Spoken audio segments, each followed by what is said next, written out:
लाहौरी दाल बनाना बहुत कम लोगों को आती है। पहले मुझे भी सही से नहीं आती थी और जब से मैंने अंदरून लाहौर में ये दाल खाई है ना तो मज़ा ही आ गया।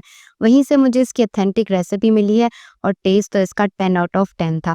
तो सबसे पहले ऑयल के अंदर हम एक प्याज को अच्छे से सॉफ्ट करेंगे, साथ ही हम 300 ग्राम चिकन डाल देंगे और इसको भूनना स्टार्ट कर देंगे। और आप मुझे जल्दी से ये बताएं कि आप मेरी वीडियो को कौन से शहर और कौन से मुल्क से देख रहे हैं। और इसके बाद आप डालेंगे 1 अदद टमाटर और स्पाइसेस में डालेंगे 1 चम्मच नमक है, लाल मिर्च है, आधी चम्मच हल्दी है और 1 चम्मच है वो धनिया पाउडर डालने के बाद अच्छे से भुनाई कर देनी। अब दाल जो हम इसमें यूज़ करेंगे वो आधा कप मसूर की दाल और 1 कप जो है वो चना दाल डालेंगे। ये दोनों दालों को जो है तकरीबन मैंने 2 घंटे पहले भिगो लिया था। साथ ही आपने इसको पकाने के लिए तकरीबन 4 ग्लास जो है वो पानी डाल देने और इसको प्रेशर कुकर को बंद कर देना है तकरीबन 20 मिनट के लिए। जब आप देख खोलेंगे ना तो आप ये देखेंगे कि दाल भी अच्छे से गल चुकी होगी और चिकन भी।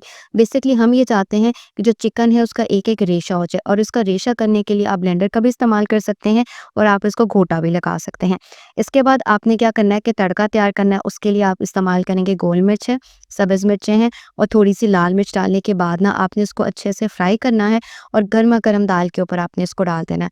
अब यकीन करें ये इतनी ज़्यादा टेस्टी बनी थी कि इसने हलीम को भी पीछे छोड़ दिया। कोई कह ही नहीं सकता था कि ये मैंने जो है वो लाहौरी दाल बनाई है, मैंने इसमें हलीम तो बना ही नहीं है।